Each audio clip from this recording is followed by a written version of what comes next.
personas, batallas y hombres que cambiaron el curso de la historia. Esto y mucho más en Bellum Artis Historia Militar.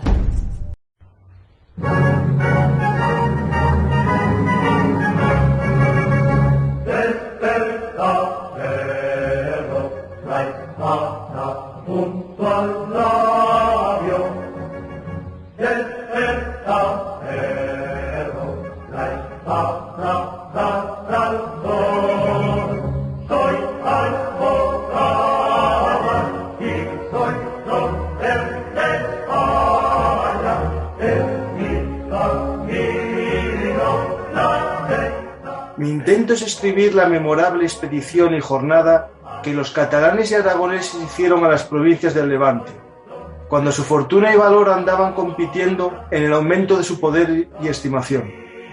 Llamados por Andrónico Paleólogo, emperador de griegos, en socorro y defensa de su imperio y casa.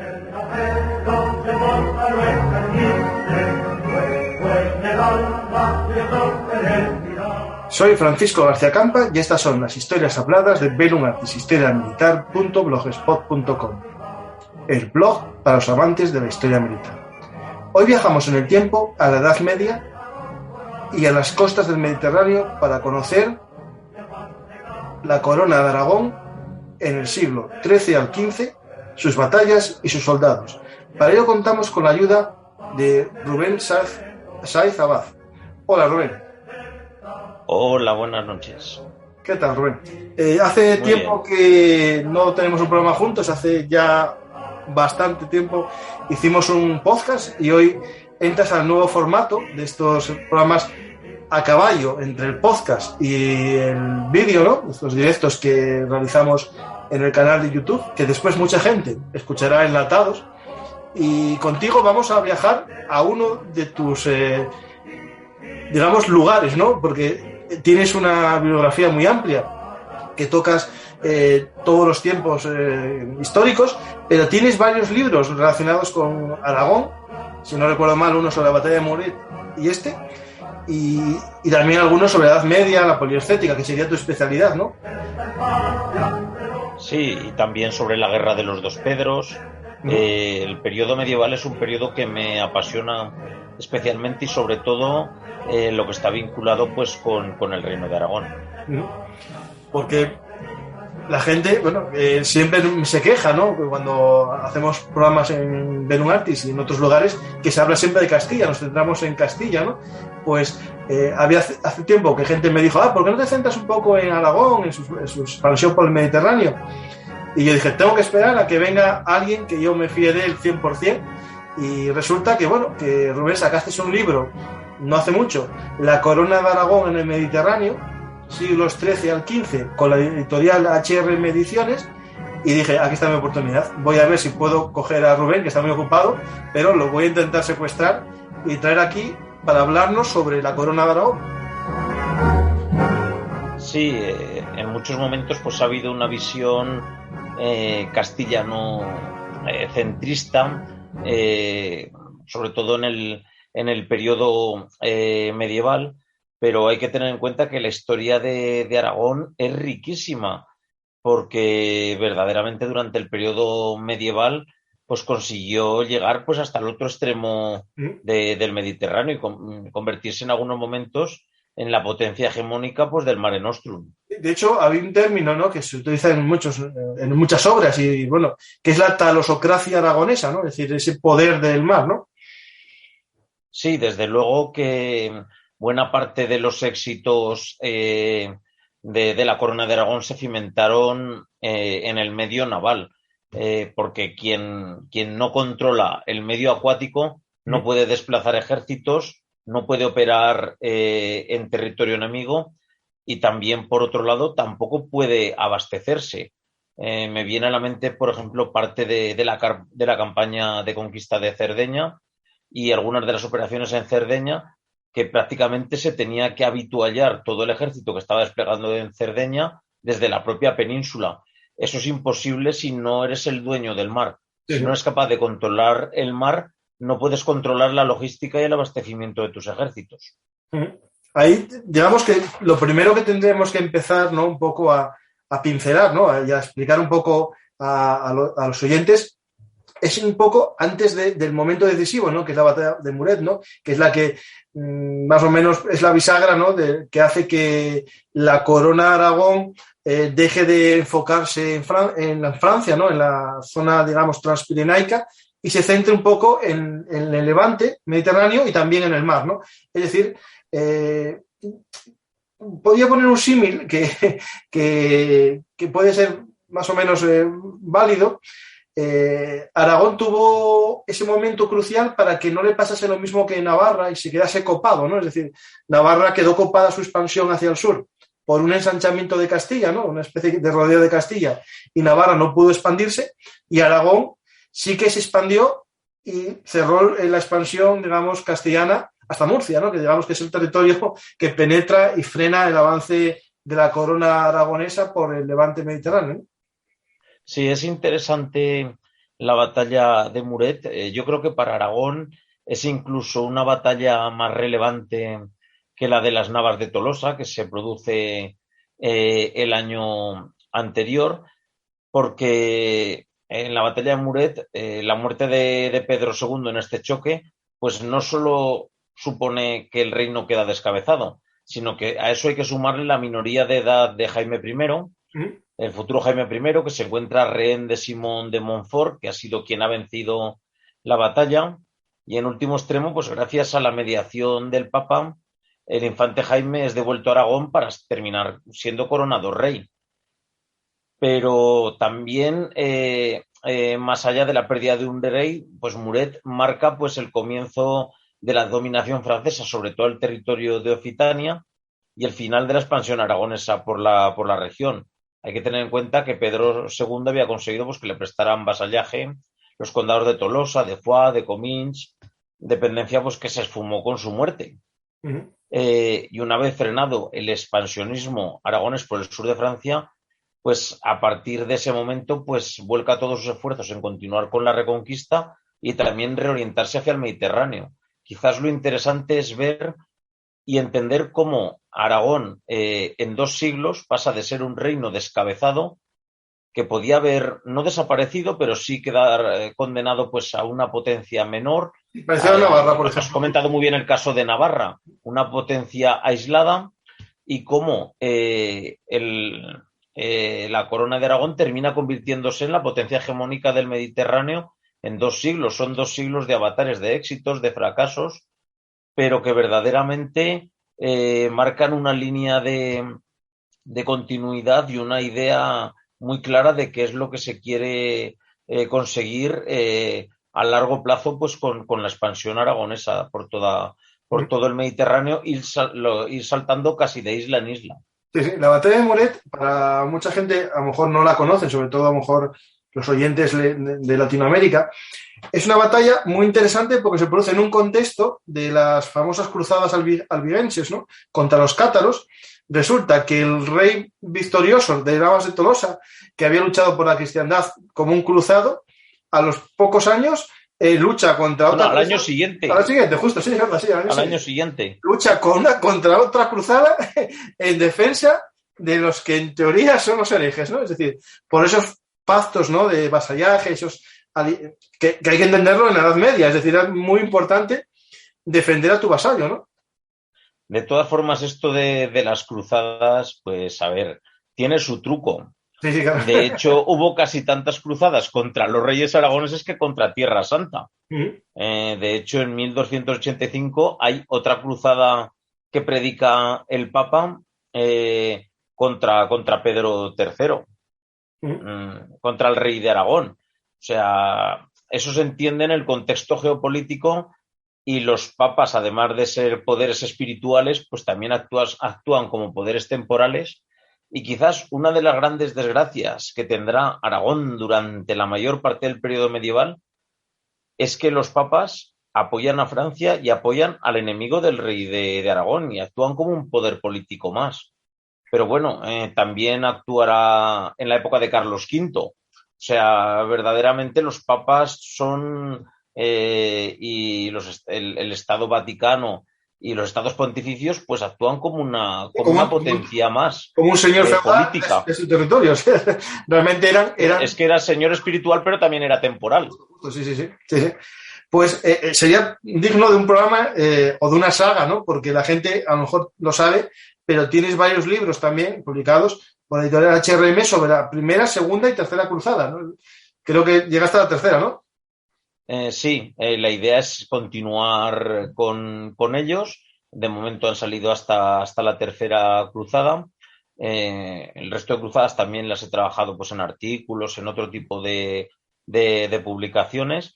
Y verdaderamente, pues las cruzadas tienen su cruzada hacia Oriente, su versión hacia Oriente, pero también tenemos cruzadas hacia Occidente. Tenemos, por ejemplo, la que se puede considerar, y a veces se considera la primera cruzada contra Barbastro, en el 1074, pero por ejemplo, la toma de Zaragoza, la operación que desemboca en la toma de Zaragoza con Alfonso I en el 1118, también tiene la consideración de cruzada.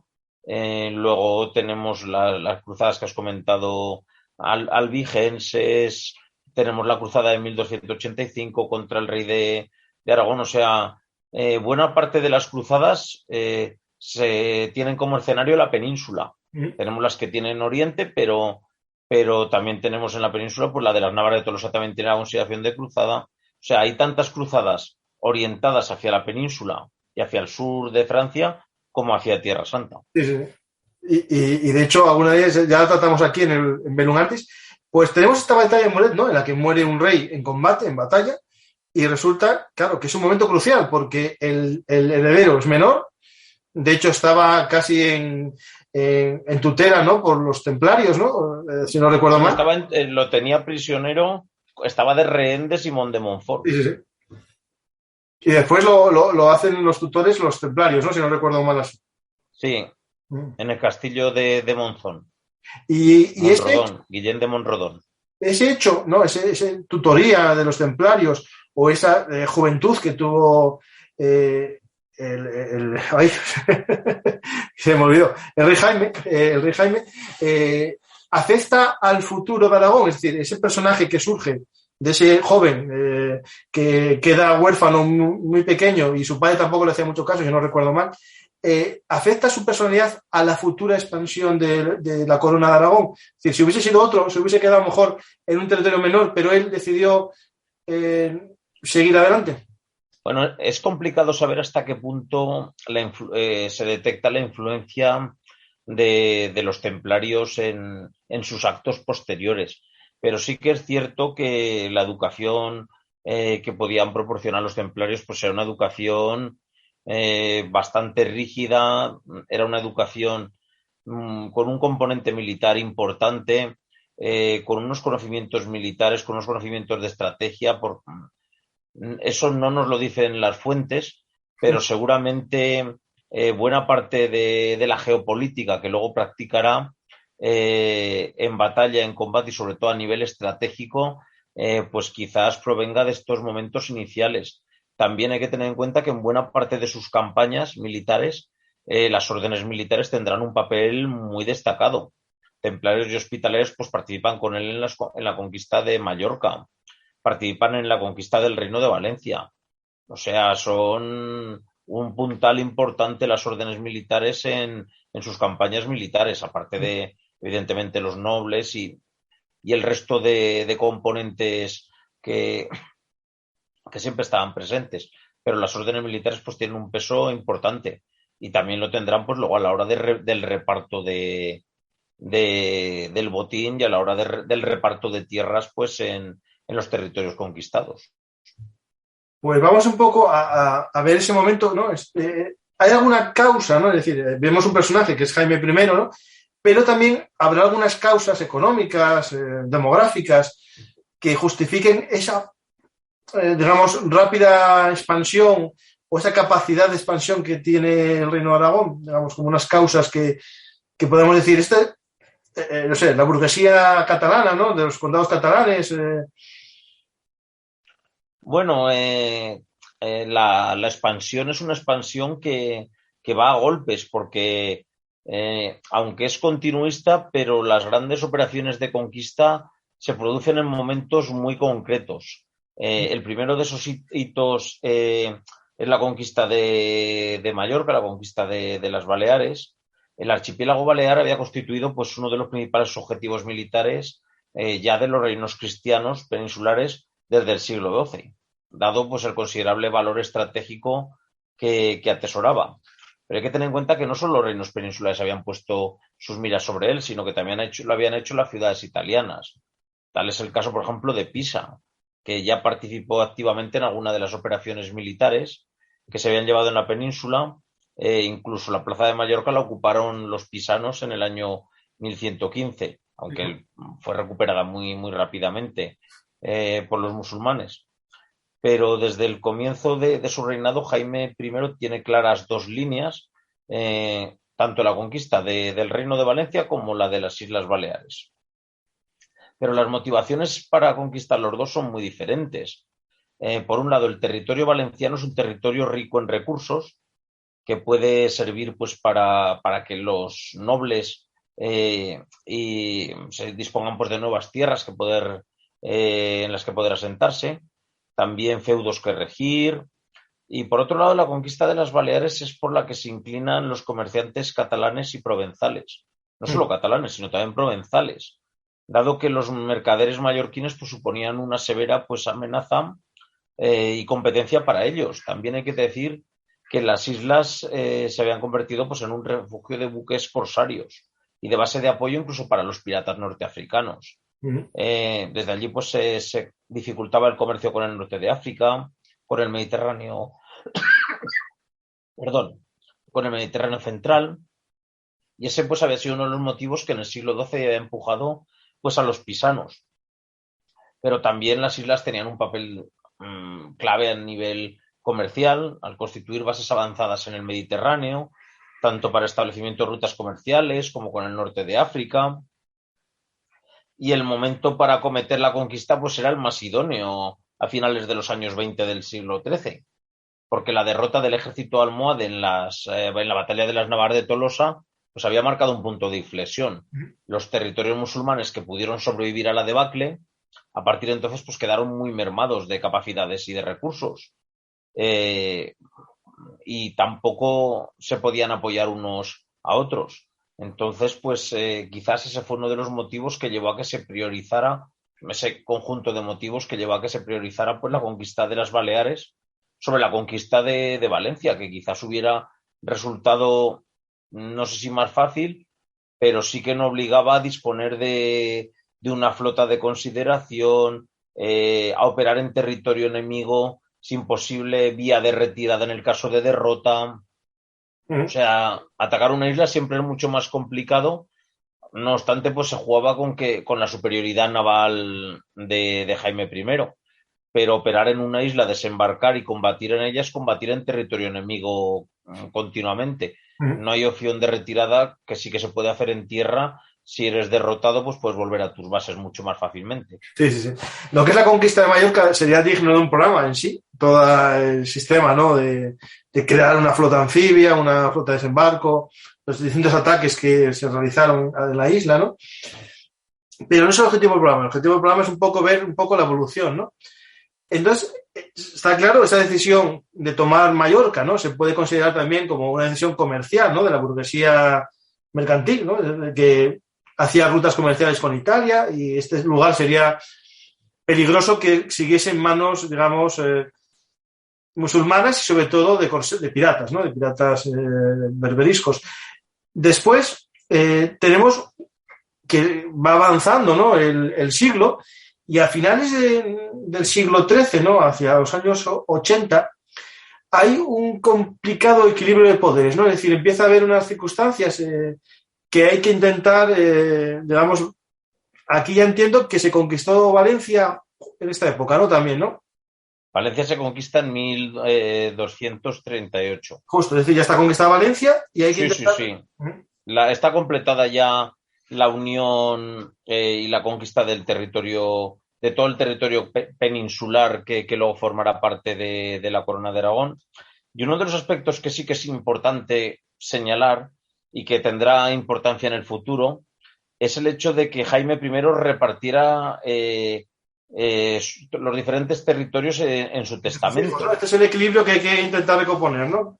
Claro, Pedro, el futuro Pedro III, es quien va a heredar Aragón, los condados catalanes y el reino de Valencia, y Jaime, que será el futuro Jaime II de Mallorca, será quien herede el reino de Mallorca, además de Montpellier, el Rosellón, Collioure, el Conflent, la Cerdaña y el Vallespir. Esto es interesante porque luego encontraremos diferentes enfrentamientos y políticas reunificadoras por parte de algunos monarcas aragoneses para intentar recuperar esa parte que se ha desgajado de los dominios, por así decirlo, de la corona de Aragón. Esto es algo que me recuerda claramente a las divisiones castellanas, ¿no? De la época de los... Decían que eran las leyes hereditarias pirenaicas, que decían que el rey dejaba a su hijo mayor el territorio que le había sido dado por su padre y al resto de sus hijos le repartía lo conquistado, ¿no? Sí, me suena que esto es lo mismo, es el pirenaico igual. Sí, el rey de Aragón tiene que legar a su primogénito los territorios de la casa, los heredados, pero puede disponer libremente de los territorios que ha conquistado. Y de hecho, los reyes de Aragón eso lo harán muchísimo. Luego encontraremos que Sicilia se desgaja también. Encontraremos en otros casos también pues que se ceden diferentes reinos. Se termina cediendo también el reino de Nápoles. Alfonso V, por ejemplo, se lo deja a su hijo, mientras que el rey aragonés hereda el resto, el rey que va a heredar hereda el resto de dominios. Esta política pues generará cuantiosos problemas y reyes como por ejemplo Pedro IV intentarán reunificar, será quien vuelva a recuperar Mallorca, intentará por políticas matrimoniales y conseguirá recuperar Sicilia, intentará también recuperar los ducados de Atenas y Neopatria. O sea, estas políticas que se van haciendo y se van desgajando tienen reyes que lo van practicando, pero también hay otros reyes aragoneses que lo que hacen es intentar recuperar todo lo que sus antecesores han ido cediendo a unas ramas colaterales de la familia. Sí, sí, sí. Es algo que en Castilla lo vivieron en la época, ¿no? Un poco antes, un siglo antes, y aquí ya se dieron cuenta que no valía este sistema, y en Aragón siguieron un poco más, y al final optaron siempre al final por la primogenitura, es decir, al final se daban al primogénito todo, y a los demás algún territorio secundario, pero siempre con un vasallaje. Es decir, aquí estamos hablando que estos, si no recuerdo mal, ahí sí estoy muy equivocado, pero sí que había cierto vasallaje del Jaime II, el que heredó Mallorca, de su hermano mayor, ¿no? O por lo menos eso defendía el hermano mayor. Le obligó, o sea, le obligó. Sí, ¿no? Le obligó Pedro III, no correspondía, pero sí que le obligó. Pero esta política que hemos comentado de separar reinos y dominios, en Aragón se mantiene hasta Fernando el Católico. O sea, en la Casa de Aragón es muy habitual. Sí. Pues ahí tenemos ya un elemento, ¿no? Que existe estos equilibrios de poderes que se van configurando y Aragón, digamos, la parte más peninsular, es decir, comienza una expansión, ¿no? Y pasa y da el salto, ¿no? A otra isla, a la mayor isla de la zona, ¿no? Es el Triángulo, ¿no? Sicilia. Y ahí estamos ante un momento crucial, ¿no? Porque será una aventura que bien dices que después se rompe, ¿no? Se desgaja de Aragón, pero después regresa a finales del siglo XV, comienzos del XVI, vuelve a ser... Bueno, Sicilia se recupera antes. Sicilia se recupera a finales del XIV otra vez. Sí. Es Nápoles, justo, sí, Nápoles, sí. Y todo eso se produce en un momento, ¿no? Que empieza la corona de Aragón, esa expansión, y sería Sicilia el gran paso, ¿no? Bueno, es que hay que pensar que desde mitad del siglo XII la situación política europea se torna complejísima. Se concertan complicadas alianzas matrimoniales entre los diferentes reinos, buscando una especie de status quo, de equilibrio de poder continental, y en este escenario se enmarca el enlace entre el infante Pedro de Aragón, hijo de Jaime I, y que luego será el futuro Pedro III, y Constanza, hija de Manfredo. Este último era regente del joven Conradino, que era nieto por línea bastarda del emperador de Alemania y del rey de Sicilia. Sí. La estratégica situación de Sicilia pues provocó que buena parte de las potencias continentales pues anhelaran hacerse con el dominio de la isla. Ahí vuelve a entrar en juego el Papa Clemente IV. De nuevo nos encontramos con el papado, que excomulga a Manfredo y le priva de sus estados. Manfredo es el padre de Constanza, de la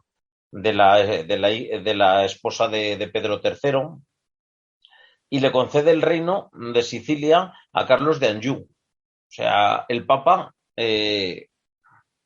por su cuenta, decide excomulgar a Manfredo y entregar el reino de Sicilia pues a Carlos de Anjou, que curiosamente es hermano de Luis IX de Francia. Es decir, para equilibrar el poder, pone un francés ahí. Sí, bueno, a ver, para equilibrar el poder hay que tener en cuenta que buena parte de los papas durante el periodo medieval son franceses. Sí. Con lo cual, pues, barren para casa. Pero esto nos permite hacernos una idea un poco aproximada de los juegos políticos en los que interviene el Papa, que nombra, quita reyes, pone reyes. También a Pedro III le quitará el reino. Los comulgará y le quitará el reino. De hecho, buena parte de los reyes aragoneses, casi es raro el rey aragonés del periodo medieval que en algún momento no estuvo excomulgado. O sea, verdaderamente, claro. Política internacional era muy suave entonces, si no lo excomulgado. Sí, bueno. ¿Qué provoca que nombre a Carlos de Anjou como rey? Pues claro, esta infeudación papal lo que provoca es el estallido de la guerra entre Carlos de Anjou, que es el que aspira al trono siciliano por nombramiento del Papa, y sus legítimos propietarios, que son Manfredo y Conradino. El 26 de febrero de 1266, Manfredo es derrotado en Benevento frente a las tropas de Carlos de Anjou, y el dirigente angevino, Carlos de Anjou, ordena que lo maten.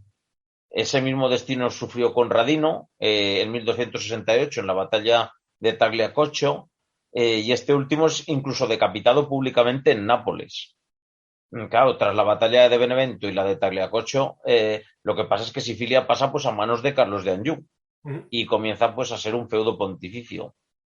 Claro, tras la desaparición de Manfredo y de Conradino de la escena política, la cuestión siciliana pues queda protagonizada por el Papa Martín IV, que es francés, evidentemente, el rey Felipe III de Francia, Carlos de Anjou, que es tío del rey de Francia y a su vez rey de Sicilia, y Pedro III, que es rey de Aragón, y por así decirlo, es un posible heredero al trono siciliano por vía de su mujer, que es la hija de Manfredo. Y en este juego complicado de alianzas, pues también entra el emperador bizantino. O sea, es un complejo juego de alianzas, y a comienzos pues, de los años 80 del siglo XIII, como bien decías, pues se intensifica la tensión entre los dos bandos, el litigio, y son muchos los varones sicilianos pues, que empiezan a considerar al rey de Aragón pues, como el legítimo heredero al trono siciliano. Aquí es el momento en el que los sicilianos comienzan a urdir, ¿no? Un cambio de dinastía, ¿no? Y empiezan el momento este de las vísperas sicilianas, más o menos, o... Sí, es complicado saber cómo se produce esto de las vísperas sicilianas. Aquí entran en juego pues muchos factores. Hay que tener en cuenta que en ese momento el emperador bizantino está temiendo un ataque por parte de Carlos de Anjou, porque Carlos de Anjou no se conforma solo con lo que tiene, sino que también quiere reeditar ese imperio latino que había habido en Constantinopla, que han sido expulsados por los paleólogos, los emperadores latinos, y en Mesina, en Sicilia y en el puerto de Nápoles está preparando una flota, tiene una flota enorme preparada, esa flota está preparada, las tropas se están terminando de reclutar para partir hacia Bizancio, para partir hacia Constantinopla y tratar de recuperar y reeditar reconquistando Constantinopla, reeditar ese imperio latino. Uh-huh. Qué casualidad que cuando la flota está lista y a punto de partir es cuando se produce la sublevación de las vísperas sicilianas. Qué bien le viene al emperador bizantino. Sí, sí, sí. Seguramente es porque llegó el oro para sostener el levantamiento y también, pues probablemente depósitos de armas ocultos. También seguramente pues con contribución del rey de Aragón, que también, curiosamente, había reunido un ejército, una flota bastante cuantiosa y había desplazado esa flota al norte de África para ayudar al gobernador de Constantina y estaba a 3 días de navegación de Sicilia. O sea, la flota aragonesa y un ejército magnífico está a 3 días de navegación de Sicilia en el norte de África. Se ha producido la sublevación, justo cuando el emperador bizantino estaba esperando que lo atacaran. Curiosamente, en cuestión de unos días, los sublevados que no tienen armas, o a priori no tenían armas, consiguen hacerse con el control de prácticamente toda la isla. Estamos hablando de un cúmulo de casualidades, pues para que sea una simple casualidad la sublevación y que triunfe tan rápidamente. Cuando una sublevación triunfa tan rápidamente está muy bien preparada, muy bien orquestada, se dispone de fondos para sostener el levantamiento, se dispone de armas para armar a quien se subleva. Es un conjunto de casualidades que nadie dice, las fuentes no te especifican cómo se produjeron, pero que evidentemente hubo participación de todos que querían echar a Carlos de Anjou de Sicilia. Yo, de hecho, fue una novela, más que en un ensayo, creo que fue una novela, la de Joan Molís, me parece, era como que la cruzada contra los berberiscos que se estaba realizando realmente era el plan para estar cerca de Sicilia y después desviarse para Sicilia. Es decir, no estaban allí en una verdadera cruzada, sino en una operación, digamos, de envolvimiento, ¿no? Bueno, lo que hicieron, fue desplazarse hasta allí. Estaban muy cerca de Sicilia, estaban muy cerca del lugar de donde se estaba produciendo el levantamiento y también un poco a la expectativa a ver si triunfaban o si no triunfaba. Uh-huh. Y por otro lado, las operaciones que desarrollaron las tropas de Pedro III fueron operaciones de alcance limitado en el norte de África. No fueron operaciones en profundidad, entrar mucho en territorio enemigo, sino más bien un poco foguear a las tropas, pero en ningún momento buscar desgastarlas, porque todos los que nos dedicamos a esto tenemos muy claro que el objetivo era Sicilia. Sí. No tenía sentido desgastar a sus tropas, perdió muy pocos soldados en combate, porque desembarcó, hizo algún pequeño enfrentamiento, acampó, atrincheró allí a sus tropas, pero no responde a una operación de conquista ni a una operación de gran calado, porque no quería que sus tropas se desgastaran innecesariamente. Uh-huh. Lógico. Lo que fue, digamos, la conquista, bueno, más bien la llegada, ¿no?, a Sicilia. No hubo demasiados combates, ¿no? Y si no recuerdo mal, casi las tropas de Anjou se fueron haciendo fuertes en alguna posición, cerca sobre todo de lo que sería la costa, ¿no? No me acuerdo cómo se llama el estrecho, Otranto. El estrecho que separa de Sicilia. El estrecho de Messina, justo. Ahí se fue los únicos combates, ¿no?, que hubo defensivos en esa zona, más o menos, ¿no? Bueno, cuando interviene Pedro III, en ese momento Carlos de Anjou está sitiando Messina. Claro, ha perdido totalmente la isla de Sicilia. Uh-huh. Reúne un ejército numerosísimo y con él lo que hace es ponerle sitio a Messina. Está sitiando Messina cuando se produce la llegada de Pedro III a la isla.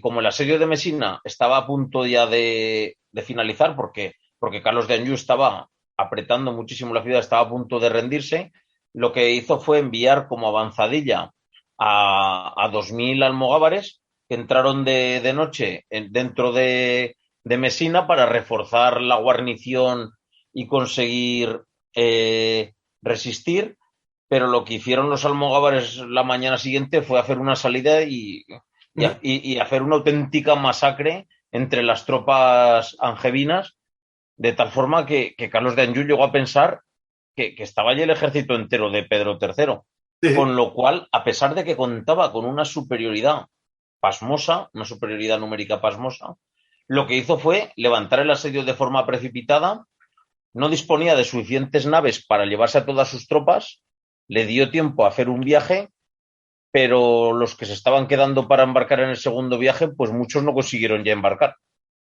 porque terminaron asesinados ante las murallas de Mesina. Justo me acabas de sacar a colación, ¿no? Una de las preguntas que me hacía un oyente. ¿Vais a hablar de los almogávares? Para él y para los demás tenemos un programa de hace tiempo en podcast que se llama Los Almogávares del origen a Muret, en el que contamos su creación, cómo surgen estas unidades de frontera, estos hombres libres de frontera, ¿no? Pero sería interesante a lo mejor, Rubén, unas pinceladas un poco de su papel real, ¿no? En las campañas militares aragonesas. Es decir, ¿fueron tan cruciales como creemos, ¿no? ¿O era más bien una tropa, bueno, que ayudaba en alguna situación, pero realmente lo fuerte era la caballería real y noble?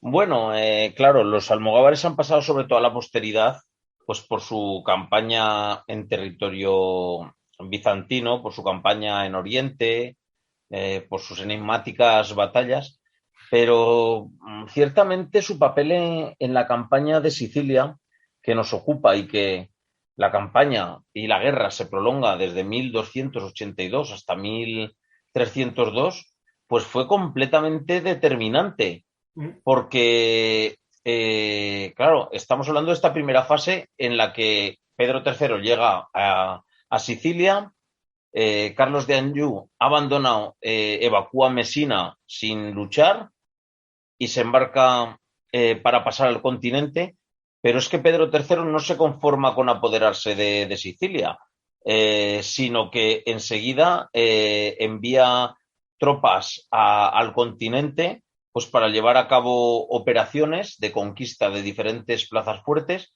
y en ese papel, pues la clave la desempeñan las tropas almogávares, porque desembarcaban en un lugar, entraban un montón de kilómetros tierra adentro, atacaban una ciudad en medio de la noche, la destruían, acababan con todos los franceses, y antes de que se concentraran las tropas enemigas de la contornada para poder atender o para intentar conjurar el peligro, ya habían desaparecido otra vez y estaban otra vez embarcados.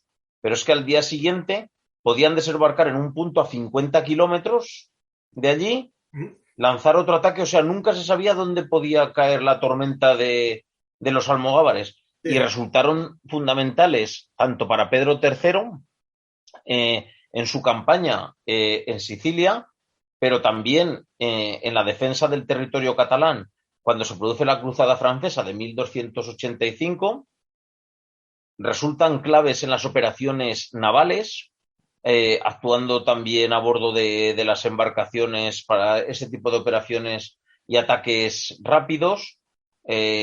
Resultarán claves, evidentemente, durante todo este proceso, tanto para Pedro III como para luego los siguientes herederos del trono, como serán Jaime II, también para el rey Federico de Sicilia. De hecho, buena parte de los responsables del éxito de Federico de Sicilia, que consigue resistir a todos los ataques angevinos, incluso a la coalición en la que forma parte su hermano Jaime II, el éxito se les debe a los almogávares. Tras ese episodio, tras la paz de Caltabellota de 1302, los almogávares se quedan, pues ya se han quedado sin trabajo, porque esa estabilización política que supone la firma de la paz, hace que los almogávares que operaban en la isla pues se queden sin trabajo y en una inactividad forzosa. Hay que tener en cuenta que su número era bastante considerable. Tener ociosos a 10.000 almogávares, que es un Sí, es verdad. auténtico ejército, Sí, sí. pues puede constituir un problema, porque al final también son una de las fuerzas muy compactas, porque no solo su capacidad individual, sino que es un contingente que tiene una unidad de conjunto y una operatividad de conjunto pues bastante interesante. Y Claro, además, eso en supone papel, un problema. sus líderes, los adalides, ¿no? Que eran electos, tenían que dar algún tipo de victoria a sus hombres, porque si no, no valía como líder militar. No podría ser adalid si durante 15 años no tienen una guerra, ¿no? Es decir, al final son una sociedad de guerra, ¿no? Una sociedad, digamos, puedo decir, mercenarios y necesitan guerra, necesitan que haya botines, saqueos, porque si no tampoco tienen una fuente de ingreso. Bueno, a ver, los almogávares eran gente acostumbrada a la guerra y que vivía por y Ya, sí, para la guerra. sí, Claro, no se puede mantener ocioso a 10.000 combatientes porque si supone un coste desmesurado económico, pero también una fuente de problemas, porque un soldado ocioso en todas las épocas históricas, un soldado ocioso es un problema. sí, sí, Un sí. soldado ocioso por las ciudades, cientos de soldados ociosos, pues al final son una fuente de problemas. Y afortunadamente para Sicilia, pues el rey Federico encontró una buena solución en que Andrónico, el emperador bizantino, pues estuviera muy necesitado De hombres. de tropas y Claro. claro, qué mejor que contratar a los mejores soldados que había en ese momento. Eran los soldados que habían conseguido ganar la isla de Sicilia. Y te Con hago un lo buen precio. cual, Te llevas un par de ellos y te regalo otro. Pero aléjate de los. hombre, fue una buena inversión. Sí, sí, Lo sí. que pasa es que, bueno, lo cierto es que la campaña en Oriente, pues tuvo sus complicaciones y sobre todo yo creo que el emperador no tuvo la amplitud de miras que necesitaba tener. Porque claro, las tropas almogávares consiguieron para él expulsar a los turcos prácticamente de toda Anatolia. Sí, sí. De toda Anatolia es de toda Turquía. Algo que no se había conseguido durante las cruzadas. De hecho, la mayor parte de las cruzadas fracasaron porque a los ejércitos cruzados los aniquilaron en su travesía por Anatolia, Sí, sí. todo el territorio turco, de la actual Turquía. Y los almogávares consiguieron arrinconar a los turcos en el otro extremo de la península. Claro, el emperador no tenía suficiente dinero o alegaba que no tenía suficiente dinero para pagarles. ¿Qué pidieron los almogávares? Pago en especie. Pues que se les declarara en feudo todo el territorio de Anatolia. Y el emperador no tuvo la suficiente amplitud de miras para valorar esa opción y aceptarla. Sí, sí. Porque los únicos capaces de garantizar que Anatolia siguiera siendo bizantina eran los almogávares, que eran los que habían conseguido expulsar a los turcos y defenderlo. Y de hecho, tan pronto se retiraron los almogávares, los turcos volvieron a recuperar toda Anatolia. Ya no la volverían a perder. Vamos, de hecho, terminarían conquistando Constantinopla. Sí, sí. Antes de ir ahí, que iremos un poco a esa zona, nos queda algo, por ejemplo, hablamos de Sicilia, pero también intentó los aragoneses entrar en Calabria, ¿no? En lo que sería la punta de la bota, ¿no? Y también hubo ahí unos combates, pero no vamos a entrar ahí porque sería también muy largo. Hay algo que me parece interesante y lo tenemos para punto de hablar. Hay un libro actualmente y una película que es El último duelo, ¿no? Pues hubo un duelo de estos medievales, ¿no? Que, digamos, se retó, ¿no? A Aragón a un duelo en Burdeos, ¿no? Sí, bueno, pero esto pasaba mucho y pasó en varias ocasiones con los franceses. También Alfonso V lo retaron a varios duelos. Claro, Carlos de Anjou, ya hemos comentado esa estrategia de entradas en territorio de Calabria, continuamente entradas, ataques por sorpresa. la única forma que encontró Carlos de Anjou para neutralizar a Pedro III, pues fue retarlo. Fue retarlo a un combate, a un combate singular en Burdeos, que Burdeos en ese momento era territorio neutral, porque era una plaza del rey de Inglaterra. Claro, lo que hizo Carlos de Anjou fue enviar mensajeros a Messina para desafiar a Pedro III. Se acordó para una fecha, porque en estos casos se acordaba una fecha, se acordó el primer día de junio de 1283 y se quedó estipulado que en el duelo participaran 100 caballeros por cada bando y que debían aceptar pues unas reglas que fijaba el juez, que el juez pues era el rey inglés, pues o se nombró al rey inglés, el rey inglés no iba a aceptarlo porque era un deshonor, o sea, aceptar un duelo estaba mal visto, por así decirlo. Con lo cual, pues era un duelo como tal, no un juicio de Dios ni una especie. No, era un duelo. Bueno. Era un duelo. Entonces, pues bueno, lo iba a hacer de juez alguno de sus representantes. A comienzos de la primavera de ese 1283, tenemos a Pedro III en Sicilia y hace una jugada maestra, que es trasladar a Sicilia a Constanza, a su mujer, que era la hija de Manfredo, que era la verdadera heredera, el de los derechos que tenía en Sicilia le venían por su mujer. Se traslada a Sicilia a su mujer con sus dos hijos más pequeños, los infantes Jaime y Federico. Jaime será el futuro Jaime II. Y de ese modo lo que hace es demostrarle a los sicilianos que aunque él se va a volver a la península, pero les deja lo más valioso que tiene, les deja a su mujer y a sus dos hijos. Y parte hacia la península. Claro, él no quería que se viera Sicilia abandonada, sino que al trasladar a la familia real a la isla, pues es una declaración de intenciones de decir, he venido para quedarme, no he venido para volver a irme. Y también en esta línea que comentamos de darle territorios pues a sus hijos, también a los sicilianos les transmite que quien va a heredar Sicilia va a ser su hijo Jaime. Aunque no era el primogénito porque era Alfonso, que era el que iba a heredar el resto de territorios, pero Sicilia ya vemos que se vuelve a desgajar. Esta política de ir desgajando dominios, porque claro, como la ha conquistado él, pues puede hacer con la isla lo que quiera, puede dejársela a quien quiera. Pero es curioso cómo se organiza esto del duelo, porque claro, Pedro III en ningún momento pensó en no acudir, o sea, su idea era acudir. Abandonó Sicilia, se trasladó a la península, y lo que hizo fue enviar al caballero Gilberto de Cruils a la ciudad para que consultara al rey de Inglaterra, pues si ofrecía garantías pues de que se respetarían las normas acordadas. Pero el senescal inglés, que era quien iba a ser el juez, le informó al enviado de Aragón que el rey de Francia iba a acudir a la cita con 12.000 hombres. Toma, mira, pero eran espectadores. Claro, eran espectadores. Pedro III iba a ir con 100, que es lo que se había acordado.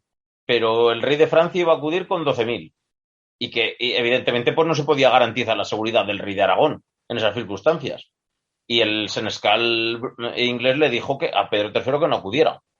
Pero Pedro III se le ocurrió una argucia, una estrategia para poder cumplir con su compromiso y no faltar a su palabra, a la palabra dada, a su honor. Además en cobarde, ¿no? Claro, lo que se hizo pasar por el escudero de un tratante de caballos y llegó el día estipulado para el desafío secretamente convocó al senescal inglés en el campo de batalla con un notario y 6 caballeros para dar fe de su presencia.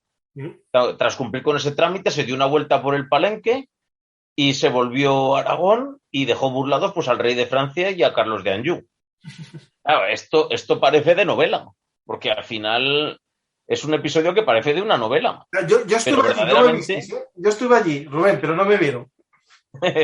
No, pero que verdaderamente eso demuestra el coraje del rey de Aragón y cómo se movían estos reyes aragoneses, con qué cuestiones de honor que estaban dispuestos a jugarse la vida por cuestiones de honor. El Pedro que le había precedido antes ya había muerto en batalla. O sea, esto de que los reyes aragoneses mueran en batalla, pues se puede dar porque porque participaron en numerosas batallas y la mayoría de ellos en batalla fueron heridos. Pedro III fue herido, el futuro Alfonso también fue herido en la campaña de Cerdeña, Alfonso V fue herido en las campañas de Nápoles. O sea, verdaderamente los reyes aragoneses se exponían muchísimo pues en los enfrentamientos que tomaban parte. Y ya que tenemos este duelo de Burdeos, ¿no? Pero el equilibrio sigue sin lograrse, ¿no? Entre Alfonso III y Jaime III. A ver, el equilibrio no se consigue porque verdaderamente es muy complicado. Claro, el Papa quería a toda costa que la Casa de Aragón abandonara Sicilia.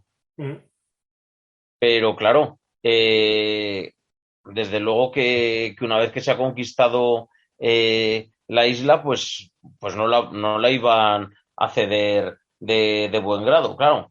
Aquí entra en juego también la muerte de Pedro III, que se produce muy pronto, se produce muy pocos años después, y tal y como estaba estipulado en su testamento, pues el infante Alfonso, que pasa a reinar como Alfonso III, para él quedan todos los dominios heredados, mientras que Jaime pues hace lo propio con el territorio siciliano.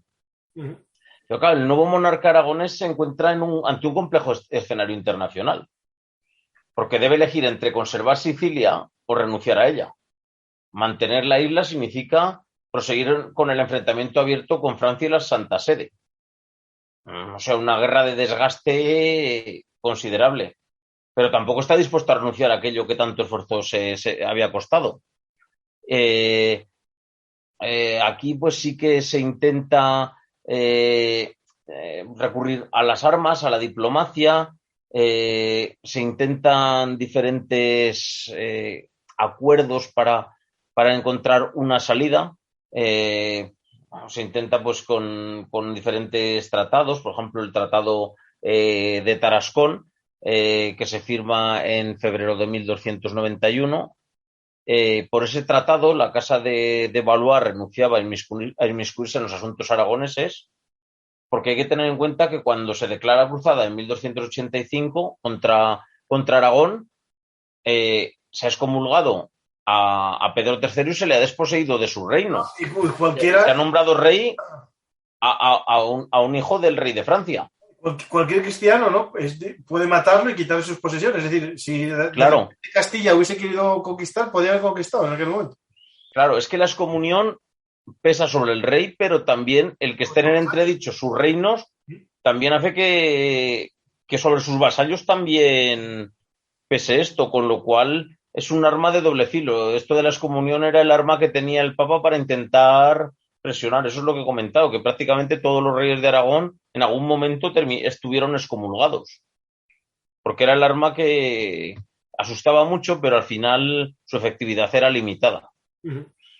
Y aquí cuando hablamos antes de los almogávares, ¿no? Dijimos que hubo un momento que sobraron, ¿no? Es justo este momento, ¿no? El que ya se comienza un poco a calmar. Bueno, se comienzan negociaciones de paz. Prácticamente Alfonso III tiene cerradas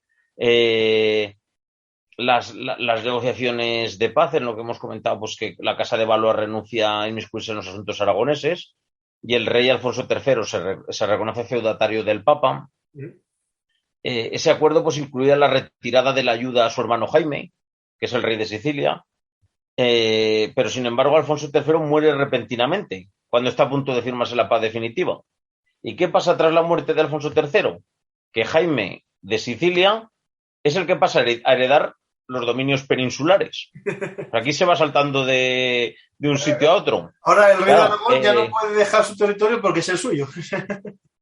Claro, ya hereda los dominios peninsulares y los sicilianos, al ser el siguiente en las líneas sucesoras al trono. Pero Alfonso había dejado en su testamento estipulado que no podían permanecer juntos los dominios peninsulares y el reino de Sicilia. O sea, si Jaime asume los territorios de la Corona de Aragón en la península, debe dejar a su hermano Federico como rey de Sicilia. Y si prefiere Sicilia, pues debe ser Federico quien herede los dominios peninsulares. Esto es como Juego de Tronos. Sí, igual, y verdaderamente las cuestiones familiares, Jaime sí que decide quedarse con los dominios peninsulares y deja a Federico, pues, inicialmente como lugarteniente, pero al final terminará siendo nombrado rey. Claro, aunque las negociaciones estaban avanzadas, se rompe todo por la muerte de Alfonso III. Y aquí pues empieza de nuevo diferentes negociaciones. Es curioso cómo se produce esto, porque en junio de 1295 se firma la paz de Hernani entre Carlos el Cojo, que es Carlos de Nápoles, y los embajadores de Aragón y de Francia. Y por este acuerdo, Jaime II acepta contraer matrimonio con Blanca de Anjou y retirar a sus oficiales de la isla de Sicilia, que será devuelta al Papa. Y a cambio de la pérdida de los dominios sicilianos, el monarca aragonés se asegura la infeudación de Cerdeña. Claro, esto es curioso. ¿Y cómo cumple? Vemos que ya entra Cerdeña en la órbita de Aragón. ¿Cómo cumple el acuerdo estipulado Jaime II? Pues es muy sencillo. Lo que hace Jaime II, todos los oficiales de Jaime II en Sicilia, para devolverle la isla al Papa, abren la puerta de los castillos de los que ostentan el mando, salen al exterior y dicen: ¿hay alguien de los estados pontificios, hay alguien del Papa que quiera quedarse con este castillo? Evidentemente no había nadie, dice: pues que se lo quede quien quiera. Y los sicilianos lo recuperan. Con lo cual se asegura, por un lado se ha asegurado que se le enfeude con Cerdeña, y por otro, los dominios que abandona él se los queda Federico, que es su hermano y que va a ser el rey de Sicilia. Con lo cual se ha abierto las puertas de los castillos para que si alguien del papado que los quiere se los quede, pero evidentemente no hay nadie del papado allí para hacerse cargo de los castillos, con lo cual vuelven a poder de los sicilianos, que nombran a Federico rey, y todo queda en casa. Bueno. Y de ese modo Sicilia se sigue manteniendo en poder de Federico, de la Casa de Aragón, y al mismo tiempo se ha conseguido que Cerdeña ya sea enfeudada al rey de Aragón también, con lo cual no solo no se ha perdido Sicilia, sino que también se ha conseguido la enfeudación de Cerdeña, que luego hay que conquistarla, evidentemente, por la fuerza, digamos, de las armas. Consiguió el vasallaje teórico, ¿no? Y ahora después falta la realidad, ¿no? La práctica, ¿no? Sí, bueno, porque es que, a ver, al final, una cosa es que el Papa te nombre rey de algo, como había pasado con Carlos cuando Manfredo era rey de Sicilia, lo nombró, pero claro, si hay otro rey o si hay alguien que gobierna la isla, aunque el Papa te nombre, pues el que está no se va a ir si no lo conquistas, el territorio. Y aquí empieza un poco la tranquilidad, y es cuando vuelven nuestros amigos los almogávares, ¿no?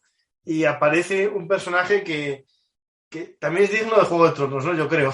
Es Roger de Llúria, ¿no? El famoso... Sí, Roger de Flor. Flor, sí.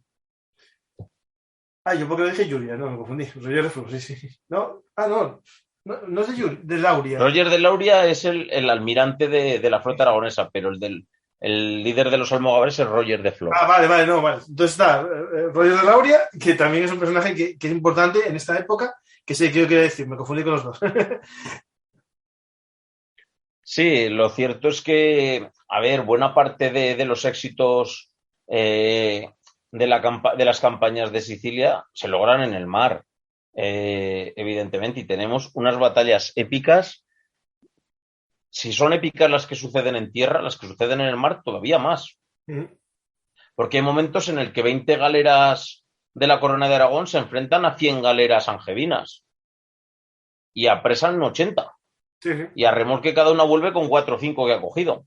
No, pues ya es meritorio, porque de pronto volvían con una y ya se contaba como una gran hazaña. Bueno, pues estos éxitos son así, o sea, y en la cruzada contra Cataluña de 1285, las 140 galeras que tiene el rey de Francia, creo que le quedan 15 o 20. Las otras 120 o se las hunden o se las apresan, casi todas se las apresan. O sea, los éxitos navales son increíbles. incluso casi más que los de tierra. Hay que recordar que cuando pues, hablamos, ¿no?, de, por ejemplo, Lepanto, ¿no?, realmente las galeras de Lepanto eran galeras de tradición de la corona de Aragón, es decir, eran todas de esa zona. Sí, a ver, casi la batalla de Lepanto parece una broma con alguna de estas batallas. Sí, viendo esto, sí. Porque aquí encontramos batallas en las que hay 200 y pico galeras al mismo tiempo combatiendo. No, me imagino que eran más pequeñas Sí, eran mucho más pequeñas. Es decir, eran más pequeñas, sí. el desarrollo de número de tropas que iban embarcadas en cada una de ellas no creo que fuese similar. De hecho, algo que leí, que no es propio solo de Aragón, pero que también hacían los bizantinos, es que también tenían unos barcos para desembarco anfibio, que se abrían la puerta delante y salían los caballos, ¿no? Algo así tenían. Sí, son una especie de barcos con un portón delantero que se podía, ya se bajaba el portón y las tropas de caballería ya podían salir a caballo. Lo cual eso es una ventaja sobre todo a la hora de crear cabezas de playa, porque la primera fase de desembarco es complicado. Hay que tener en cuenta que también había galeras con muy poco calado, y lo que hacen las galeras con muy poco calado es aproximarse bastante a la costa, y lo que te hacen es un fuego de cobertura igual que será posteriormente. Pero sí que hay embarcaciones que te permiten pues ya eso, lo cual supone pues un avance bastante considerable. Sí. Pues dejamos a Roger de Llúria y nos vamos a Roger de Flor, que es el otro, y aquí sí que nos vamos a los almogávares. Este personaje también es el que yo quería decir que era digno de una película, ¿no? También, porque es un personaje que si no recuerdo mal, o es una de las teorías, había sido también templario, ¿no? Sí, había sido templario cuando se produce la retirada de Acre, cuando cae Acre en 1291, que es la última plaza continental que se tiene en Tierra Santa, que tienen los cristianos en Tierra Santa. Parece ser pues que abandonó. Hay diferentes teorías, que si abandonó a algunos de los templarios, que si embarcó, priorizó embarcar a algunas ricas acomodadas que le dieron bastante dinero, luego se quedó el dinero, estuvo perseguido un poco por el Papa, quizás también la huida hacia adelante de irse a Oriente, pues también fue un poco para escapar quizás de las redes del papado. Hay que ver luego cómo terminaron todos los templarios. Sí. Aunque él ya había abandonado la orden por esos problemas que había habido, que se quejaban de que se había llevado dinero, de que había tenido sobornos por evacuar a gente en ese momento delicado de la huida de Acre y de la retirada del repliegue de Acre. Pero lo cierto es que sí que es un personaje bastante enigmático. ¿Y cómo fue, digamos, esta expedición, ¿no? Esta expedición de los almogávares? Ya lo dijiste antes, que los citó, ¿no? Los llamó paleólogo, pero sin entrar a fondo en toda su historia, ¿no?, y en las batallas que tuvieron en la zona de la actual Turquía, ¿qué podemos destacar de su participación? Es decir, aparte de que... Bueno, yo tengo una pregunta para después. Tú me explicas un poquitín a grosso modo esta participación y después te hago una pregunta que me hizo un espectador, ¿vale? Bueno, hay que tener en cuenta que cuando Andrónico pues se da cuenta de que los almogávares han quedado libres, por así decirlo, se ha acabado la guerra, pues envía un emisario a Sicilia pues para intentar contratarlos, y Roger de Flor lo que le exige como condición para que se le contrate pues es el título de megaduque y la mano de una princesa imperial. Peticiones pues que sí que terminó aceptando el emperador bizantino, pues porque su situación era bastante delicada. Y luego, y teniendo en cuenta eso, con este nombramiento, pues Roger de Flor, con 36 años, pues se convierte en el cuarto poder del Imperio Bizantino, de la noche a la mañana. Es curioso cómo un mercenario, por así decirlo, termina convirtiéndose en el cuarto poder del Imperio Bizantino.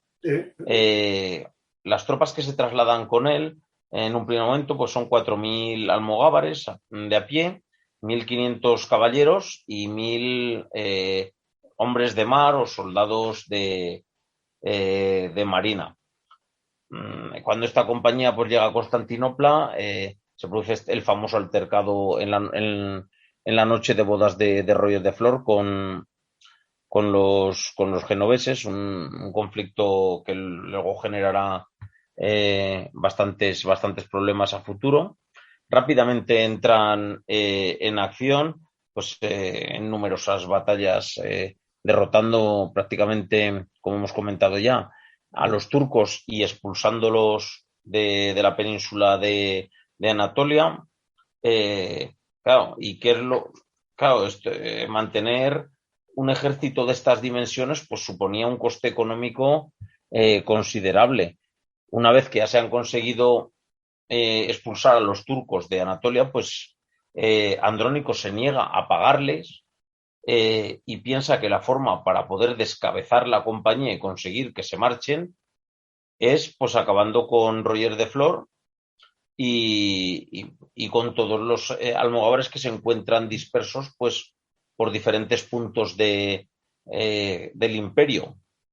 Claro, ¿a qué responde esta traición? Pues a las envidias que tenían sobre todo muchos de los nobles bizantinos y el coemperador, sobre todo el coemperador Miguel. Hay que tener en cuenta que los almogávares, pese a ser un número bastante reducido, aunque contaban con apoyo de algunos contingentes bizantinos y un grupo de alanos, pero lo cierto es que el ejército bizantino no ha conseguido expulsar a los turcos en ningún momento durante las últimas décadas, a pesar de tener un número que multiplica casi por 10 las tropas que tienen los almogávares, y evidentemente que lleguen unos extranjeros y que lo que no han conseguido los nobles bizantinos con el mayor ejército que se ha reunido nunca, que es expulsar a los turcos, aparezcan unos extranjeros y en unos pocos años limpien toda Anatolia, pues eso genera pues bueno, eso al final supone un descrédito para quien antes ha combatido, porque claro, el ego como que no lo tiene muy alto, es decir, madre mía, qué inútiles somos, ¿no? Claro, entonces pues eso genera una serie de problemas y sobre todo entre los nobles, entre las élites, claro, pone una deshonra que aparezca un mercenario extranjero, sobre todo además los almogávares, que su aspecto era bastante desaliñado, que aparezcan y consigan algo que no han conseguido los ejércitos bizantinos, inmaculados y perfectos, pues genera esas antipatías y esos odios que al final se terminan plasmando en la forma de no pagarle a los almogávares, pues es asesinándolos y eliminándolos. Pero no fueron capaces de hacer eso bien, ¿no? Ni siquiera fueron capaces de hacer eso bien porque al final, si no eliminas al enemigo completamente a unas tropas como los almogávares, aunque disponían de barcos después de la traición para poder haberse ido, optaron por quedarse para vengar la muerte de Roger de Flor y de todos los que habían sido abatidos, y creo que lo cumplieron pues con creces. De hecho, toda la campiña bizantina era asolada continuamente, y los ejércitos bizantinos llegaron a un punto que no salían de las ciudades. Los almogávares tenían ese punto débil, que no contaban con técnicas y tecnologías, ni conocimientos suficientes, ni número, porque al final los asedios también requieren de un número considerable de tropas para poder abordar el asedio de las grandes ciudades, pero en campo abierto eran invencibles. Y de hecho, pues consiguieron derrotar a numerosos ejércitos en la batalla de Galípoli, en la batalla de Apros, en numerosas batallas. En campo abierto consiguieron derrotar a las tropas bizantinas, a pesar de que multiplicaban su número. En la defensa de Galípoli, una ilustración que me pasaste es, ¿tienen mujeres defendiendo una fortaleza? ¿Qué son las mujeres de los almogávares? Sí. De hecho, los almogávares eran unas tropas que iban a la guerra con sus mujeres y con sus niños, o sea, iban con toda la familia. Y en una de esas operaciones que habían salido los almogávares precisamente a, a, a vengarse en este caso, de los alanos que habían también tomado parte, los otros mercenarios, que eran mercenarios alanos, habían tomado también parte en la muerte de Roger de Flor, pues fue tal el ansia de vengarse de los alanos que prácticamente en la ciudad no quedó nadie. O sea, en la ciudad de Galípoli, que era su base, no quedó nadie. Creo que, si no me equivoco, quedaron 6 jinetes y 100 infantes. Sí. Y luego todas las mujeres de la compañía. Pero bueno, que las mujeres combatían igual que los hombres. Sí. Y consiguieron repeler el ataque. Es más, consiguieron repeler el ataque, fijar a los atacantes y Muntaner, con 6 jinetes y con 100 infantes, hizo una salida contra las tropas que estaban atacando las murallas y terminó acabando con la mayor parte de ellas. Uh-huh. Claro, estamos hablando de unas cifras que dices, bueno, que haces una salida con 6 jinetes y con 100 infantes. Bueno, eso se lo das a Hernán Cortés y también hizo bastante con 6 jinetes. Bueno, pero con muchos aliados. Sí, pero aquí no había aliados. No, pero me refiero que los españoles con 6 caballos hacemos mucho. Sí. Después, digamos, esto todo empieza muchos combates no se producen en Anatolia, sino estamos ya en la península helénica, ¿no? En la balcánica, ¿no? Estamos en la península balcánica y aquí aparece, bueno, hay más batallas, ¿no? Y aparece la famosa conquista del Ducado de Atenas, ¿no? Y después, posteriormente... Bueno, es que al final se tienen que ir de todo el entorno de Galípoli porque está tan esquilmado. Ellos no cultivaban, ellos solo saqueaban y vivían del botín. Y está tan saqueado que ya no le queda forma de poder vivir de ese territorio, con lo cual deciden desplazarse, abandonar Galípoli y se marchan pues dando la vuelta por todo el territorio continental y terminan desembocando pues en el Ducado de Atenas y curiosamente pues entrando al servicio del Duque de Atenas.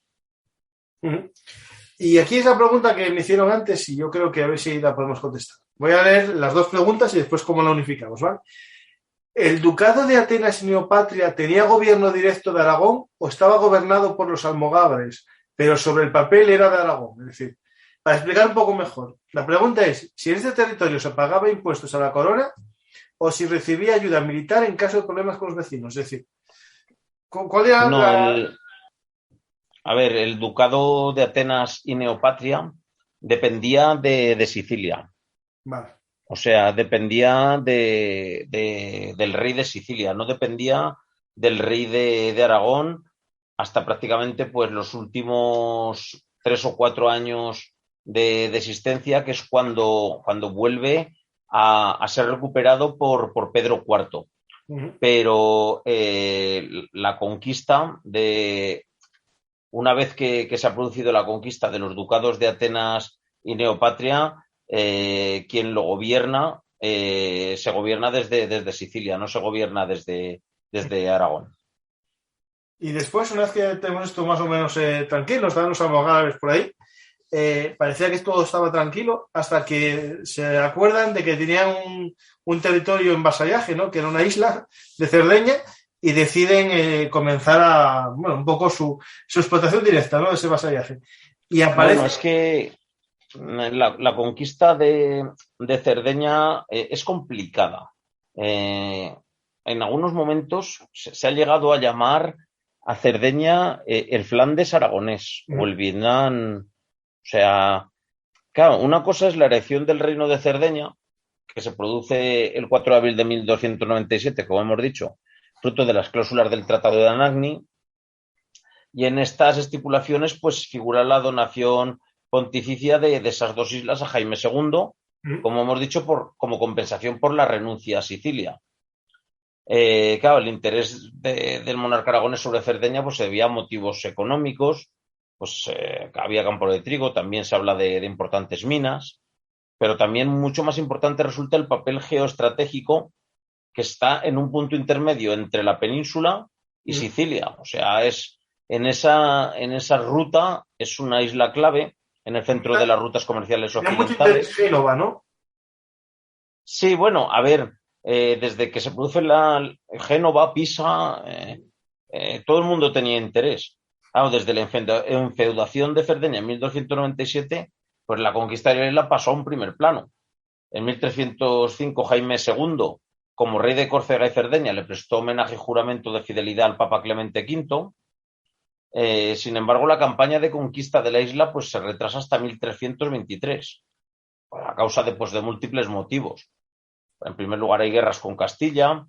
Se ha mantenido la guerra en Sicilia hasta 1302, que es cuando se firma la paz de Caltabellota.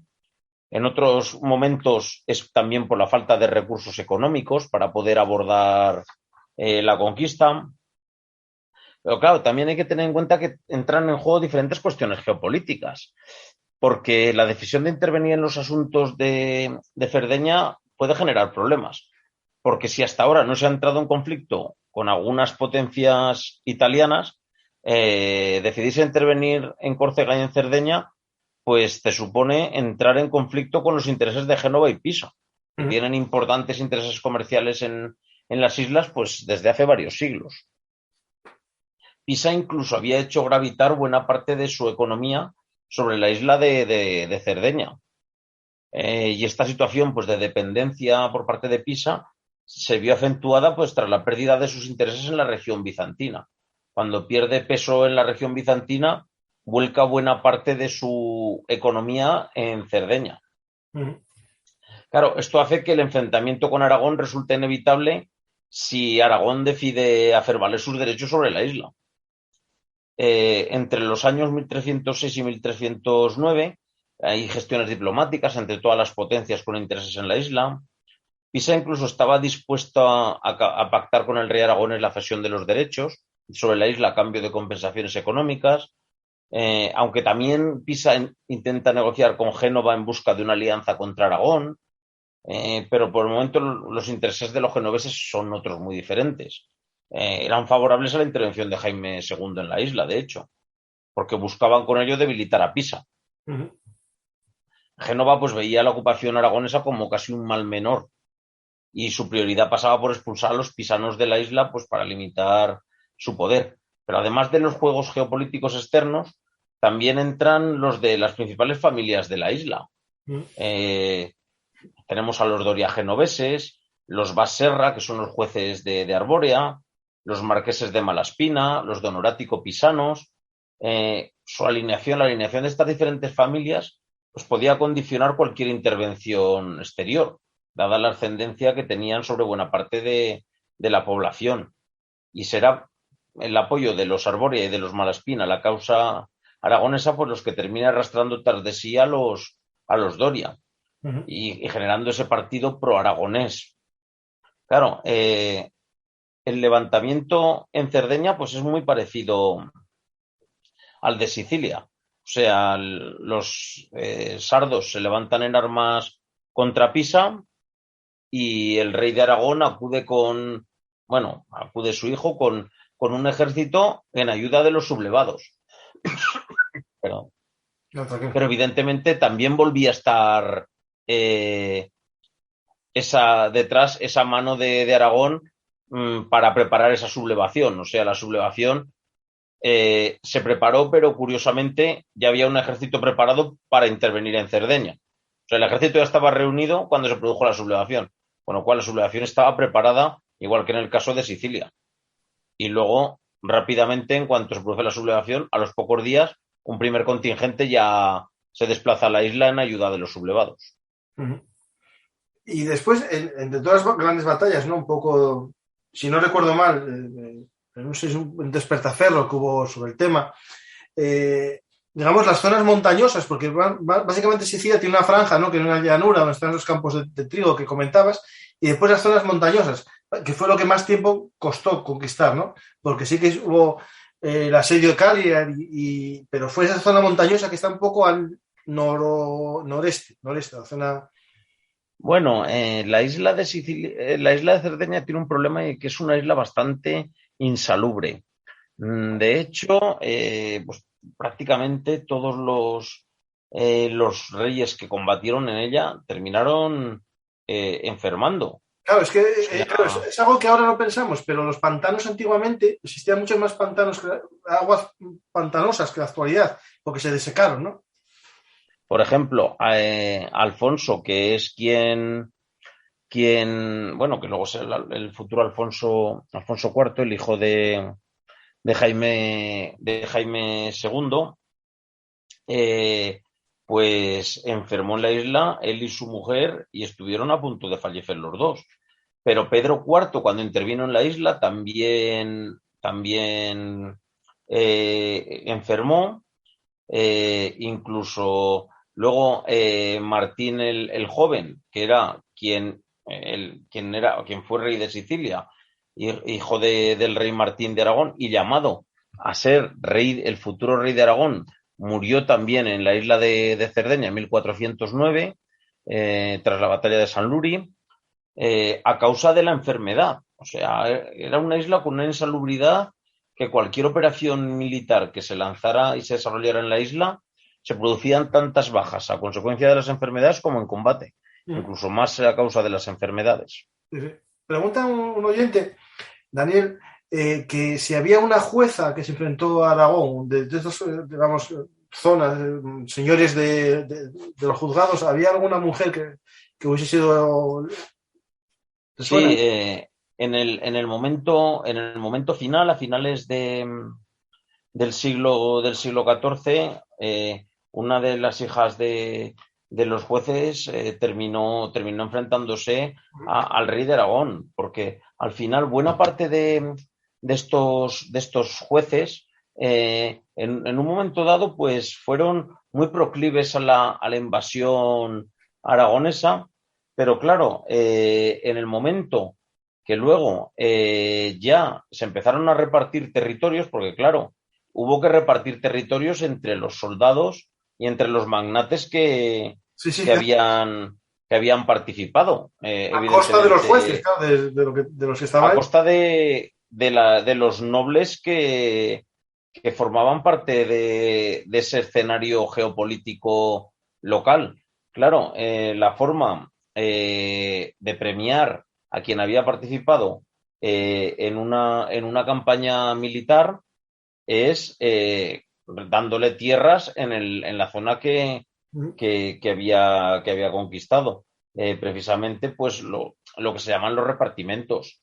Y bueno, dentro de esas alineaciones de las casas nobles de la isla, de los juzgados, pues sí que hubo varios pues que se alinearon en contra del rey de Aragón, que inicialmente habían sido partidarios del rey de Aragón, pero luego se terminaron alineando pues con la casa de Pisa, en concreto la que se levantó en armas fue Leonor de Arbórea, que era hermana del juez Hugo de Arbórea.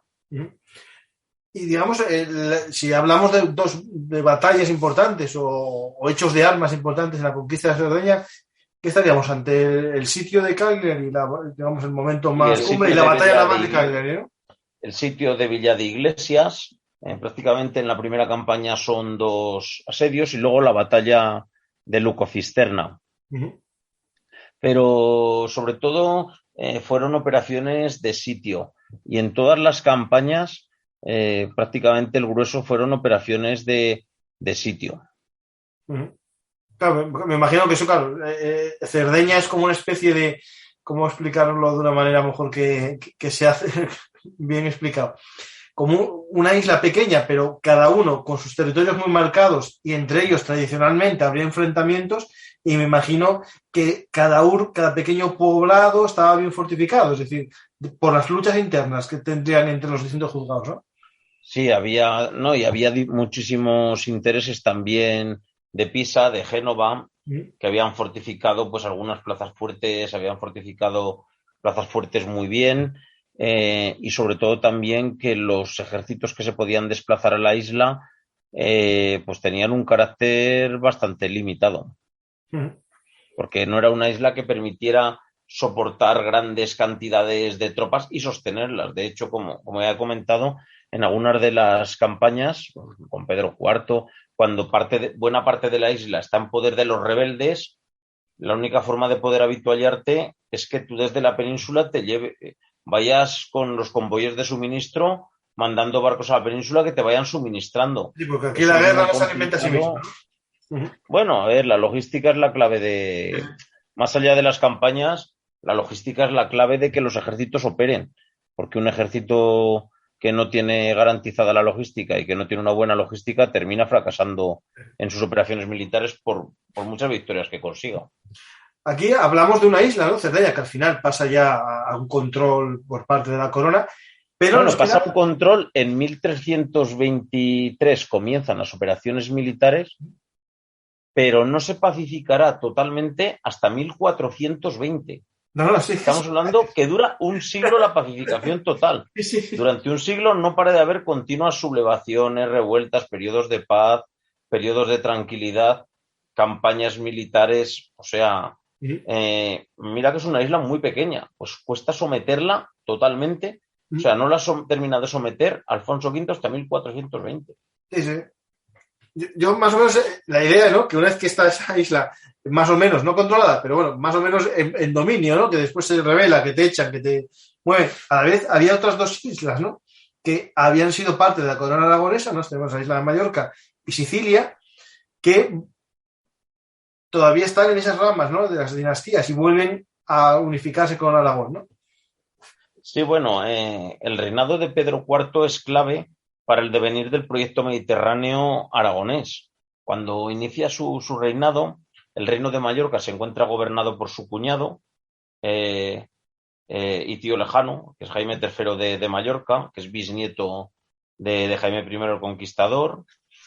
En enero, si bien nos remontamos un poco atrás, en enero de 1279, los dos hijos del conquistador habían firmado el Tratado de Perpiñán, por el que el rey mallorquín Jaime II se reconocía como vasallo de Pedro III, también lo hemos comentado, vasallaje pues, al que secretamente el rey mallorquín se opuso y solo lo reconoció a raíz de la campaña de conquista de Alfonso II en 1285, lo que hemos comentado también que terminó con el Tratado de Anagni, y el derrotado Jaime III en ese momento pues renunció a la soberanía del Reino de Mallorca.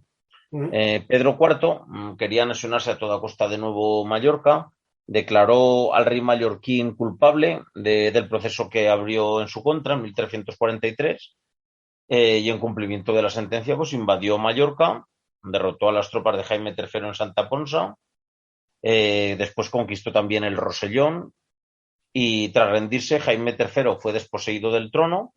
Sí que se le respetó la señoría de Montpellier, desde donde intentó volver a recuperar la Cerdaña y el Conflent, y Jaime III de Mallorca terminó siendo derrotado en la batalla del Llucmayor en 1349, en la que murió.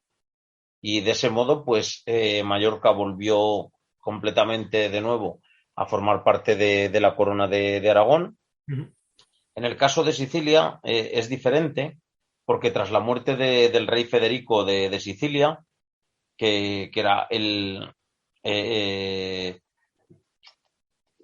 heredero de la rama colateral que se había iniciado con el otro Federico, con Federico I de Sicilia, tras la muerte del rey Federico, los varones y caballeros de los ducados de Atenas y Neopatria pues tomaron la decisión de tomar por rey a Pedro IV, al considerarlo pues, el legítimo heredero de Sicilia. Claro, Pedro IV había vuelto a jugar ese juego de alianzas matrimoniales porque en 1349 se casó con Leonor de Sicilia, lo que hizo que se convirtiera en heredero al trono. En 1375, con la muerte de Leonor de Sicilia, fue su hijo Martín, el futuro Martín I de Aragón, el que heredó los derechos de de Sicilia. Esta posición pues, se vio reforzada cuando en 1379 Martín el Joven se casó con María de Sicilia, que era quien en 1377 había heredado el trono siciliano a la muerte de su padre Federico III. La verdad es que esto es un poco complicado, pero es que son unas alianzas matrimoniales y unos juegos matrimoniales bastante considerables. Esto me acuerdo cuando lo estudié para la carrera, me acuerdo de los líos, ¿sí? Es que no, es que es muy complicado. Martín el Joven, junto con María, tras conseguir derrotar a una coalición de varones sicilianos rebeldes, se consiguió asentar en el trono, reinó con su mujer hasta 1401 y, como hemos dicho, terminó participando en la campaña de Cerdeña, que en 1409 pues, se salda con la derrota definitiva de la Casa de Arbórea en la batalla de San Luri, pero muere por enfermedad en la ciudad de Cagliari pues inmediatamente después, cuando estaba a punto de terminar la conquista de Cerdeña. Con lo cual, a raíz de ese matrimonio y a raíz de todas esas alianzas, pues Sicilia pues vuelve a retornar pues a la órbita también de la Casa de Aragón. Y después tenemos ahí a Sicilia, tenemos a Menorca, pero yo creo que a estos les queda todavía un poco el resquemor, ¿no? De cuando intentaron entrar por Calabria y escalar la bota, y tienen en mente, ¿no? Nápoles, que sería la joya italiana durante mucho tiempo, ¿no? Bueno, Pedro III ya había demostrado su interés por el reino de Nápoles cuando hizo esas intervenciones pues, en todo el estrecho de la zona de Regio, en la Catona, pero ese interés también continuará con sus sucesores. Pero claro, el problema es que el interés por el reino de Nápoles no solo es exclusivo de Aragón, sino que también Francia, pues evidentemente ahí tiene algo que decir, porque es que, pero es que la península italiana es muy complicada y es muy complicada hasta el siglo XIX, o sea, no, sí. De hecho, tenemos una serie nosotros sobre las guerras italianas y dedicamos bastante atención un poco al tema de Nápoles, Sicilia, y contamos la historia un poco de estos dos reinos en el primer capítulo de la serie Italia mi ventura. Digo, para que la gente le interese, porque es justo el escenario que nos encontraremos a comienzos del siglo XVI con el gran capitán, ¿no? Porque está el gran capitán allí, ¿no? Porque está un castellano luchando en el sur de Italia, ¿no? Pues todo eso tiene que ver con esto que vamos a ver ahora mismo. También el Imperio Bizantino, el Sacro Imperio, aunque ya están en franco retroceso, también tienen interés en la zona, pero luego, además en la península italiana hay 3 estados, además de Nápoles, que se reparten todo el territorio de la península, que son Venecia, Milán y los estados pontificios. Venecia funciona como una república de comerciantes. El Milán de los Visconti domina toda Lombardía, actuando como frontera entre la Francia de los Anjou y Alemania. Y por último están los estados pontificios, que intentan sostenerse en medio del equilibrio de poderes regional, pero también están al borde del cisma. Luego hay otros territorios como Génova, que no tienen capacidad para mantener su independencia de actuación, sino que quedan incluidos en la mayor parte de las ocasiones en la órbita del resto de potencias. Claro, todos estos poderes buscan aprovechar la manifiesta debilidad en que se encuentra el reino de Nápoles a principios del siglo XV. La línea legítima al trono, en función de la sucesión de Carlos I, terminó con el asesinato de Juana I en 1382, y bajo la rama Durazo de la dinastía de Provenza, el trono napolitano pasó a mano de los duques de Valois. En medio de esta complicada situación interna, pues Juana II inaugura su reinado en 1414 y se mueve en un mar de intrigas.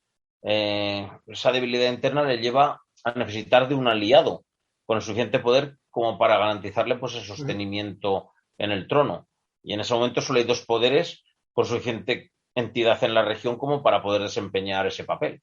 Por un lado está Francia y por otro Aragón. Y de nuevo volvemos a ver al Papa, que entra en acción. El Papa nombra por su cuenta como sucesor de Juana II, porque Juana II no tiene herederos, a Luis III de Anjou. Y en noviembre de 1419, por medio de una bula papal, el dirigente angevino pues, es nombrado oficialmente rey de Nápoles. Uh-huh. Martín V consigue que el condottiero Sforza se sume a la coalición y apoye la causa del recién nombrado. Claro, ante este nombramiento, pues Juana II inicia la búsqueda pues, de un heredero por su cuenta, que sea capaz de hacer frente pues, a Luis III de Anjou. Y el único soberano capaz de hacerlo pues es Alfonso V. Y aparte que tenía ganas también a Italia, a Francia un poco, o sea que bien. Claro, y en ese momento Alfonso V se encuentra combatiendo en Cerdeña, en lo que hemos comentado, la última sublevación y en la que será la dominación definitiva pues de la isla de Cerdeña en 1420. Pues ya tenemos un poco más o menos el escenario, ¿no? Para comenzar esa conquista, ¿no? De una de las ciudades que durante la Edad Media y parte de la moderna fueran de las más grandes de Europa, ¿no? Esta también será una conquista larga, complicada, porque hay que pensar que se inicia en 1420, hay muchísimos altibajos, las tropas aragonesas terminan siendo expulsadas, vuelven, y prácticamente esto se prolonga hasta 1443. O sea, la conquista del Reino de Nápoles dura 23 años con sus altibajos, con sus batallas ganadas, con sus batallas perdidas, incluso como la batalla de Ponza en la que Alfonso V es capturado por una flota aliada y termina siendo prisionero del duque de Milán, porque el duque de Milán pues hay veces que es aliado de Alfonso V, hay veces que es enemigo. Los juegos geopolíticos, y también aquí entra en juego muchísimo los condottieros italianos, capaces de desequilibrar el equilibrio de poderes en la región. O sea, con sus ejércitos particulares, la alineación de los condottieros con un bando o con otro es la que termina marcando que se pueda ganar la guerra o se pueda perder. Pero claro, al final la guerra es una cuestión de dinero.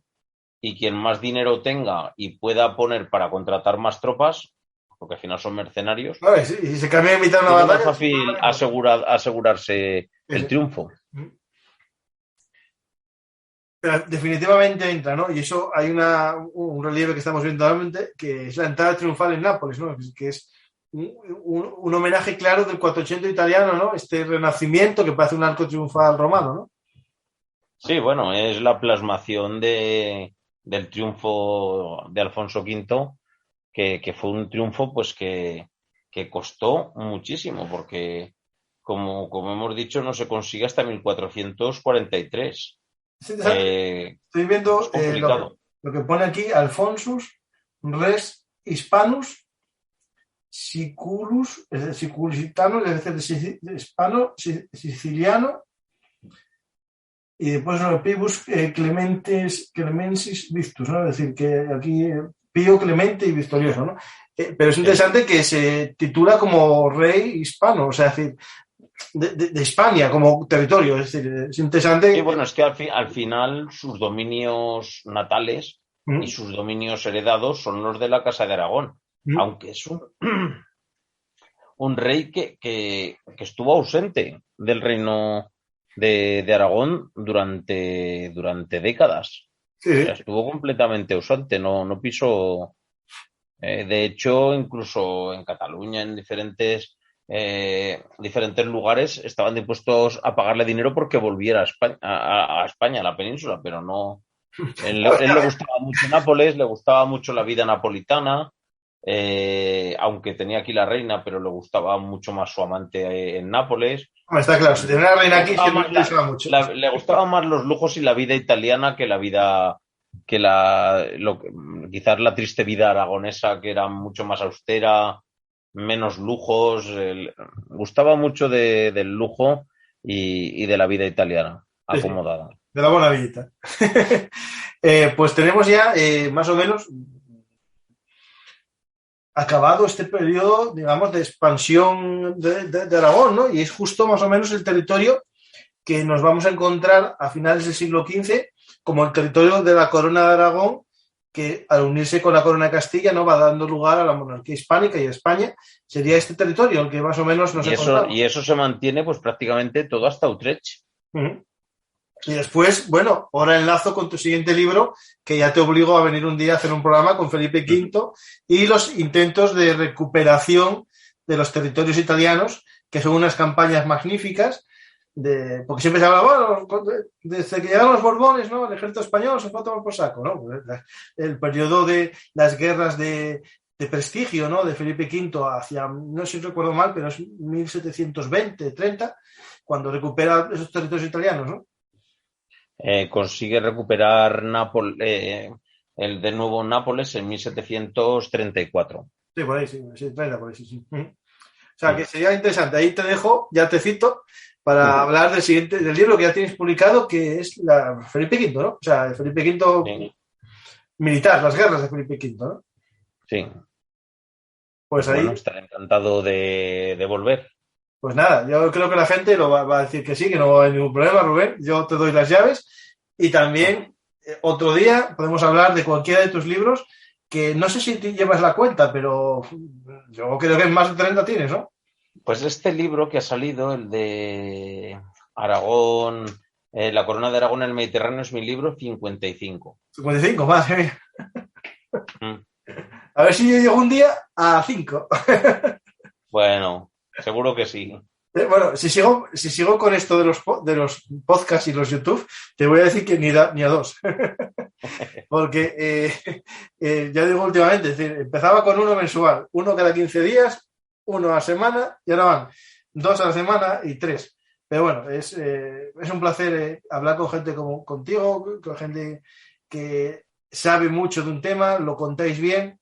Yo creo que la gente disfrutó de este programa, hablando un poco de la corona de Aragón, de sus batallas, estrategias, ¿no? Desde esas causas, ¿no? Incluso políticas, románticas en algún caso, ¿no? De relaciones matrimoniales que permiten a una pequeña corona, ¿no? A un pequeño reino, ¿no? Que nace ahí en los Pirineos, ¿no? Expandirse y no quedar bloqueado, como le pasó a Navarra, y extenderse más allá de lo que creo que soñaba Jaime I cuando conquistó Mallorca, perdón. Sí, lo cierto es que nada hacía pensar, después de la ciaga jornada de Muret, que Aragón pudiera llegar a ser una gran potencia. Sí. Y llegó a serlo. Me imagino que nadie. Muchos dirían, Aragón, finiquitada, nos lo vamos a repartir entre todos, ¿no? Estaban los franceses para repartirse un cachín, los navarros a ver si podían coger algo también, y los castellanos diciendo, bueno, mira, como esto nos expande, me cojo yo también toda esta zona de Valencia para mí, y ya tenían todo seguro que pensadito, ¿no? Algo que no te pregunté a lo largo del programa, pero que a lo mejor podemos explicar un poco al final. ¿Había algo, aparte de los almogávares, que podíamos decir como característico de los ejércitos aragoneses? No sé, la caballería no era tan importante como en Castilla, estamos ante un ejército más tipo real que nobiliario, o es muy parecido. No, los patrones son muy similares a los de cualquier ejército medieval. Tenemos tropas nobiliarias, tenemos tropas concejiles, es muy similar. Quizás uno de los puntos diferentes y muy, muy interesantes son las unidades que combatían en guerra naval, sobre todo los ballesteros. Uh-huh. Las unidades de ballesteros que iban embarcadas, los ballesteros de tabla que iban a bordo de la flota eran letales. O sea, en las batallas eran capaces de diezmar a las unidades navales enemigas, pero con una facilidad pasmosa. De hecho, es un comentario que había hecho uno de los oyentes, había puesto, los ballesteros eran muy buenos, pues lo acaba de confirmar también Rubén, y ya eran, digamos, el ballestero en tierra, ¿no? Tiene esos paveses, ¿no? Esos escudos protectores. ¿Aquí en el mar se usaban también o disparaban a cubierto de la borda? Normalmente disparaban pues desde los castillos de proa, desde diferentes posiciones. Claro, esto contrasta un poco con las estrategias que en muchos casos seguían los franceses. Por ejemplo, los franceses embarcaban mucha infantería, mucho caballero. Uh-huh. Claro, eso es útil si consigues llegar al abordaje. Claro, justo, sí. Uh-huh. Pero si el enemigo no te deja que abordes, pues estás perdido. Porque al final es un muro de escudos y un muro de escudos, pero que termina siendo penetrable. O sea, al final eran diferentes concepciones de la guerra naval. O sea, aquí se entendía la guerra naval, sí, se veía que llegaba al abordaje, se llegaba sin ningún problema. Pero después de haber hecho una buena limpieza de las cubiertas enemigas. Eso es algo que, bueno, que al final lo heredaron, ¿no? Las galeras castellanas o aragonesas, las españolas, ¿no? Que en el caso de las galeras era muy importante su fuego de arcabuces, ¿no? Es decir, limpiar la borda antes del asalto. De hecho, algo que a lo mejor es un poco interesante en el tema por ejemplo, las armadas castellanas, ¿no? En esta época medieval, siglos XIII, XIV, empiezan a meter el cañón y hay batallas en las que el cañón ya forma parte de los barcos de guerra. Aquí, Aragón tenía ya algún tipo de artillería de pólvora en sus barcos o no. A ver, la artillería de pólvora, Aragón fue muy tempranamente dispuso de piezas de gran calibre y hay que tener en cuenta que a diferencia de Castilla, que igual estaba un poco más aislada, Aragón a mediados del siglo XIV está interconectado con prácticamente todo el Mediterráneo. De hecho, por ejemplo, en la Guerra de los Dos Pedros, en el asedio creo que es de Barcelona, en 1361, que atacan las naves castellanas, el rey de Aragón tenía montada en tierra una bombarda que cruzaba con sus disparos los barcos enemigos, los atravesaba enteros. O sea, estamos hablando de 1361, cuando las piezas de artillería de pólvora llevan operando muy poquitas décadas, son piezas de pequeño calibre hasta ese momento, o sea, la artillería a mitad del siglo XIV es algo novedosísimo. O sea, la vemos en el sitio de Algeciras, que para las tropas castellanas esas pellas de cierro que se hablan es algo totalmente novedoso y a tenor de la sorpresa que revelan las fuentes que hablan de la defensa con esas armas de pólvora, debía ser algo novedosísimo y que no estaba muy visto, porque si no las crónicas no reflejarían esa novedad. Entonces, y estamos hablando de solo 14 o 15 años antes, y ahí serían piezas de pequeño calibre, defensivas, y aquí estamos hablando ya de bombardas de unos calibres... De asedio, que dijeron, tenemos esto aquí, para defensa costera.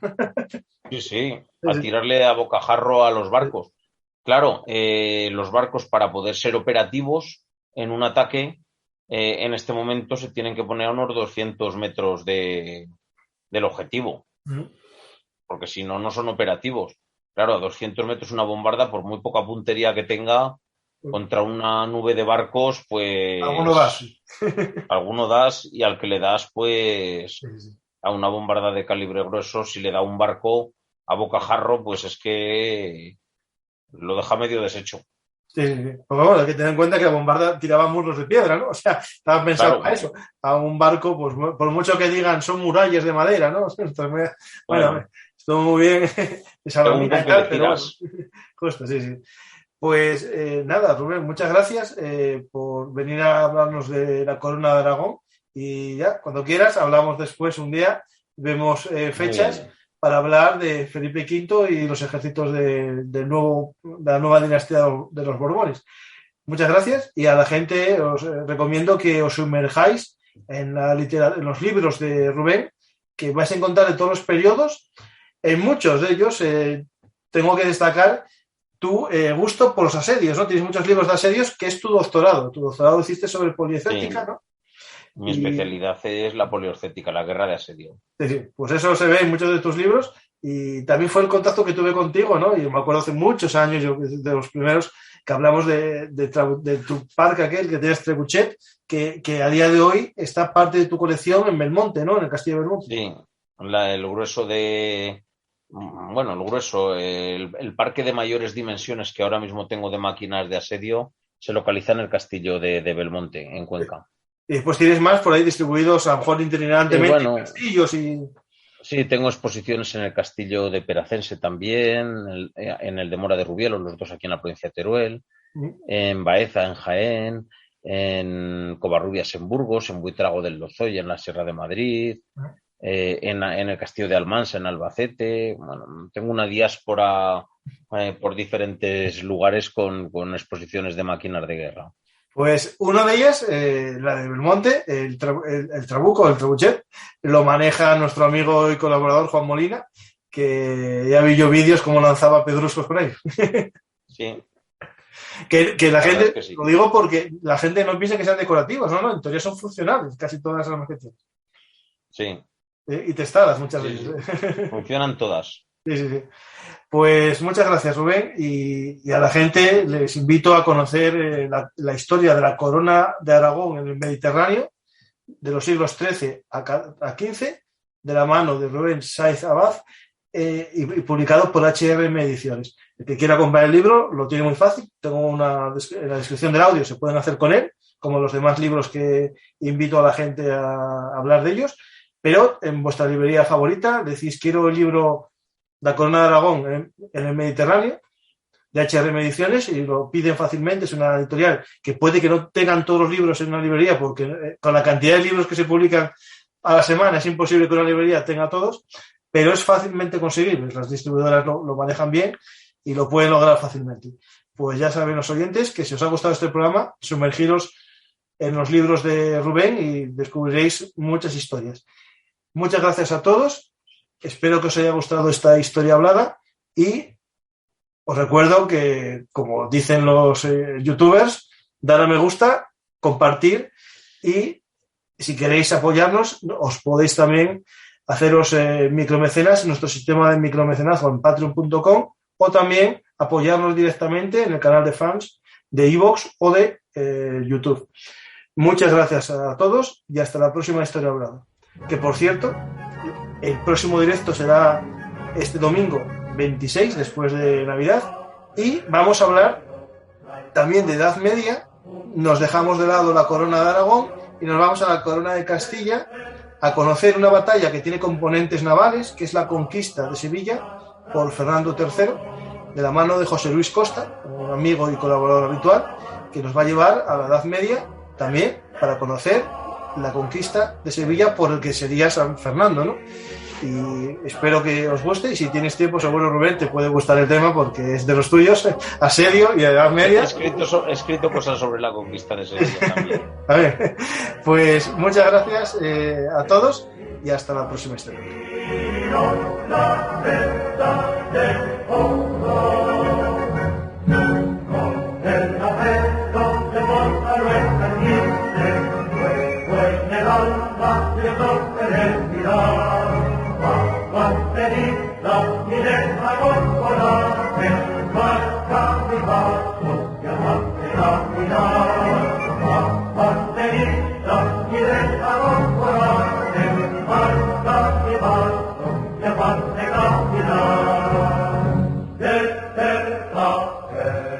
Si os gustan nuestras historias habladas, os lo ponemos fácil.